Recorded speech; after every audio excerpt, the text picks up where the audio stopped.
Hi, Rivervale. My name is Ed Salib, and I have two children at Woodside, a daughter in fifth grade and a son in second grade. I'm thrilled to be reading one of my favorite stories from Dr. Seuss, The Sneetches, and other stories that cover the themes of acceptance, diversity, and compromise. I've always been a huge fan of his stories, from the fun rhyming to the illustrations to the way Dr. Seuss brings valuable lessons to children of all ages. I encourage you to read all four, but I will just be reading the first story, The Sneetches, that tells the story of tolerance, that everybody should be treated equally no matter what they look like. I think that extends to respecting other people's opinions and engaging them in a polite, civil manner. At the end of the day, we all have differences in appearance, abilities, and views, and those things should be celebrated and appreciated. So here goes, The Sneetches.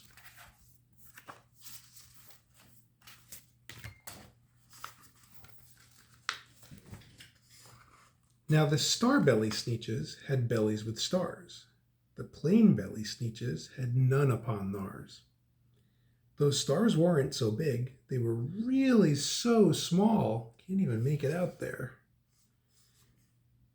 You might think such a thing wouldn't matter at all.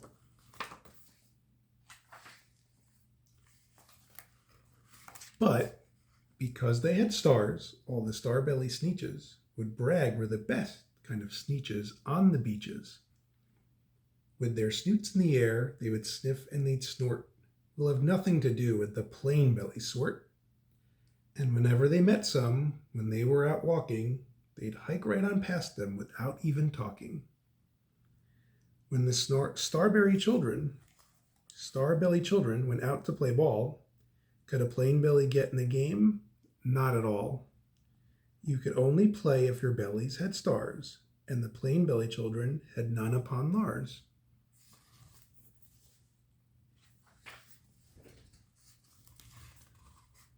When the star-bellied Sneetches had Frankfurter roasts, or picnics or parties or marshmallow roasts, they never invited the plain belly Sneetches. They left them out cold in the dark of the beaches. They kept them away, never let them come near, and that's how they treated them year after year.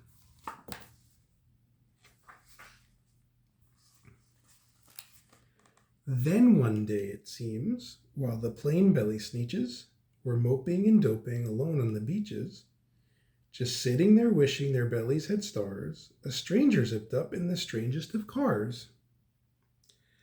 "My friends," he announced in a voice clear and keen, "my name is Sylvester McMonkey McBean. And I've heard of your troubles, I've heard you're unhappy, but I can fix that, I'm the fix-it-up chappie. I've come here to help you, I have what you need, and my prices are low, and I work at great speed, and my work is 100% guaranteed."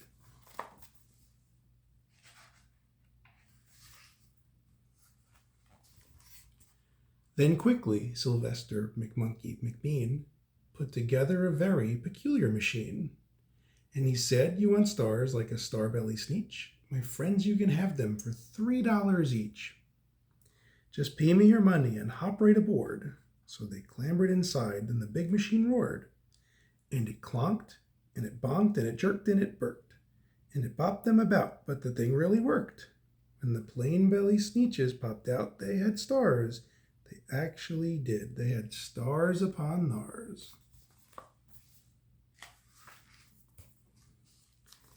Then they yelled at the ones who had stars at the start. "We're exactly like you. You can't tell us apart. We're all just the same now, you snooty old smarties, and now we can go to your Frankfurter parties." "Good grief," groaned the ones who had stars at the first. "We're still the best Sneetches, and they are the worst." "But now how in the world will we know," they all frowned, "if which kind is what, or the other way round?"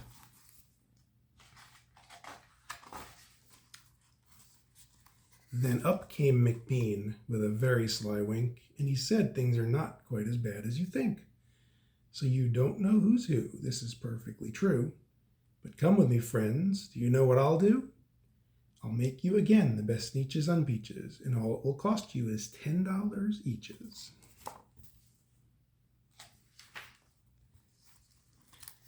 Belly stars are no longer in style, said McBean. What you need is a trip through my star-off machine.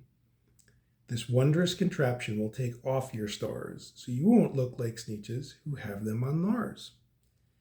And that handy machine, working very precisely, removed all the stars from their tummies quite nicely. See, no more stars.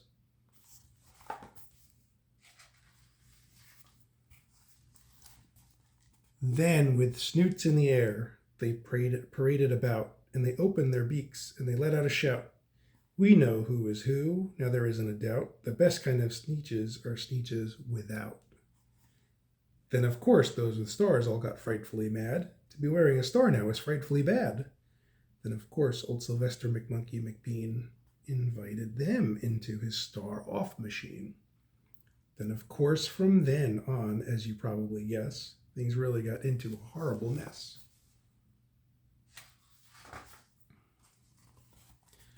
All the rest of the day, on those wild screaming beaches, the fix-it-up chappie kept fixing up Sneetches. Off again, on again, in again, out again. Through the machines they raced round and about again, changing their stars every minute or two. They kept paying money, they kept running through, until neither the plane nor the star-bellies knew whether this one was that one, or that one was this one, or which one was what one, or what one was who.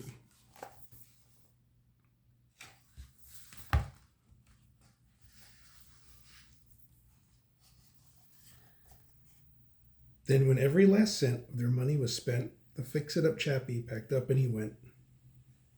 And he laughed as he drove in his car up the beach. They will never learn. No, you can't teach a Sneetch.